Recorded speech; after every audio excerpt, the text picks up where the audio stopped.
quand tu sais si un pilote, enfin si un gars il sait pas bien conduire, ça peut être dangereux une voiture de sport quoi, parce que ça pardonne pas quoi, voilà. C'est un peu comme ces amplis là quoi, ça pardonne pas, il faut jouer propre quoi, voilà. Ouais. Après il y a un intérêt quand même qui est intéressant, c'est que ça permet de jouer propre justement. Donc c'est-à-dire que ça te rend un peu plus exigeant avec toi-même aussi. Voilà, donc ça peut être intéressant ça. Et puis aussi quand même l'expérience de la matière, parce que t'as beau, alors on peut jouer sur des émulations. Il y a des gens qui aiment bien ça, tu vois, des trucs numériques. Voilà, chacun vraiment voit midi à sa porte.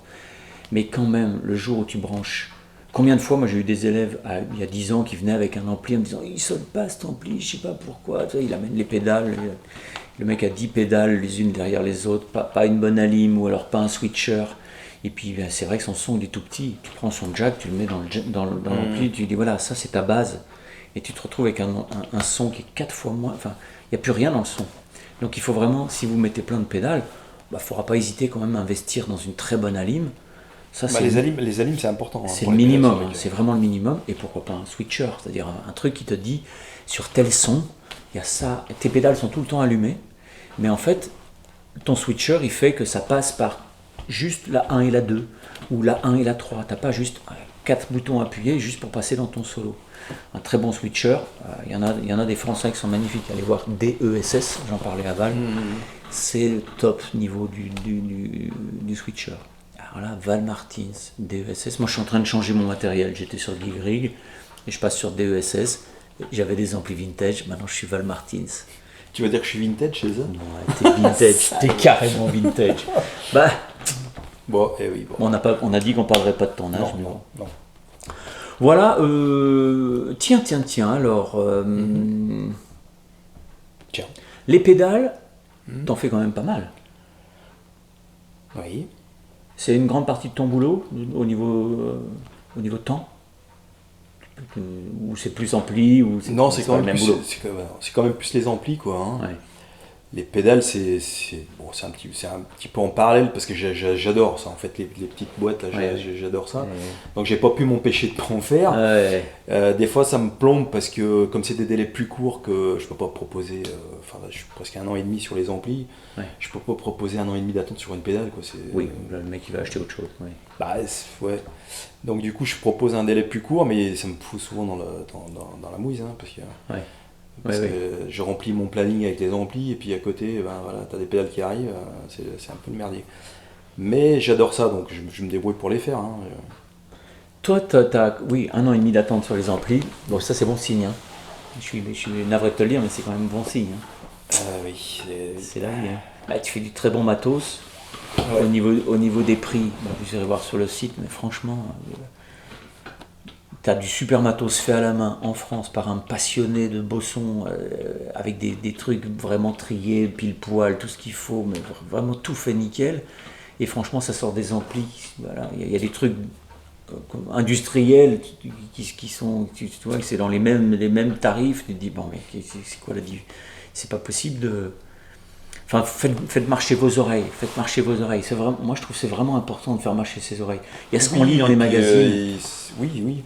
Et puis, il y a les oreilles, quoi. Il y a les oreilles, c'est vrai, il y a les oreilles. Puis il y a aussi le côté un petit peu...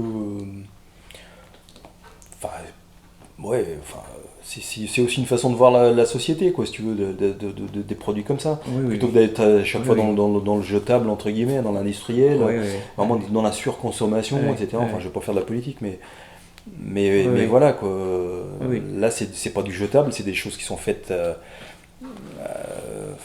avec amour, avec des choses solides qui sont faites pour durer quoi. Voilà. C'est pas comme les amplis qui étaient faits dans les années 40, tu vois. Les vieux Fender qui existent toujours, qui sont toujours là, hein, tu vois. Je vais pas citer d'autres marques plus récentes, mais je veux dire, c'est carrément des produits jetables. C'est même pas réparable beaucoup. Donc ça tombe en panne, c'est déchetterie quoi. Donc c'est de la pollution, c'est dommage quoi. Oui. Et puis c'est vrai que là, ce qui est bien, c'est que tu as quand même un truc qui est fait. Il y a une vraie. C'est comme s'il y avait une espèce de direction artistique. Tu dis là, je sais que chez Val Martin, je vais trouver si moi j'aime ces sons-là, tu vois, tous les groupes qu'on aime des années 60-70, là, avec des gros sons, quoi, vraiment des sons, tu sais, c'est le poteau téléphonique qui te sort du bide, là, comme ça, c'est pas un bzzz, là, c'est le greux de greux. Bah voilà, faut pas hésiter à aller voir les gens en France, on en a plein qui font du bon boulot. Moi je vous parle de Val parce que je connais Val et parce que j'ai acheté 2 amplis à Val. Il y en a plein qui font du bon boulot, mais là, ça c'est du sûr. Pour moi c'est du sûr. C'est du sûr. Putain, je suis en train j'arrête pas de penser à la tequila dans ce truc. C'était bien. Bientôt.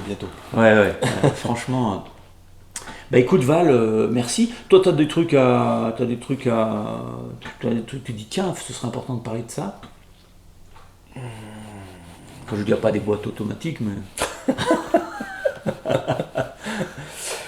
Bah écoute, non, enfin là. Pas mal, hein. On a fait un petit. On a parlé un peu de ta on a parlé un petit peu de tout. Hein. Tiens, un mec qui fait des amplis comme toi, parce que je connais bien Copo, c'est un pote, un luthier. Ouais. Et lui, il passe sa vie dans son cabouin, il voit jamais personne, quoi. Donc quand il a ses potes après en salon, par exemple, il est tout content parce qu'il voit un peu du monde, quoi.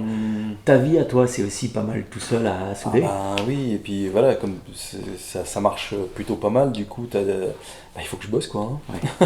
Donc du coup, c'est souvent tout seul en train de souder dans l'atelier avec la radio, quoi. Hein. On en parlait ce matin, mais un mec qui veut un ampli Val Martins, c'est en gros 1 an et demi d'attente. Voilà enfin, actuellement, c'est pas, on est plus dans 1 an et demi, quoi, tu vois. Ouais. Mais moi, je pense que c'est pas un problème, parce que les gens qui veulent vraiment ça, alors ils se disent. Enfin, j'ai croisé des gens qui t'ont commandé des élèves à moi qui t'ont commandé des trucs là. Je les ai vus sur le salon à Montreux où j'étais donné des masterclass. Le mec il dit j'ai hâte d'avoir mon Val. C'est-à-dire le mec pendant 1 an et quelques il rêve de son Val Martins, quoi. Et après même quand il me voit jouer avec l'ampli, ils viennent ils disent je vais avoir ça chez moi ils comptent les jours, quoi. Tu sais combien de dodo. Il reste combien de dodo, c'est comme. Je suis désolé les gars. Il fait de son mieux, hein. Vraiment, voilà, mais je veux pas industrialiser, donc du coup, voilà, c'est un peu le prix à payer. C'est important de comprendre ça. Voilà, c'est pas que je fais pas, enfin voilà, je veux pas attendre 1 an et demi pour faire un ampli, c'est que j'ai vraiment beaucoup de commandes et du coup, bah, ça génère ce délai-là, quoi. Ouais.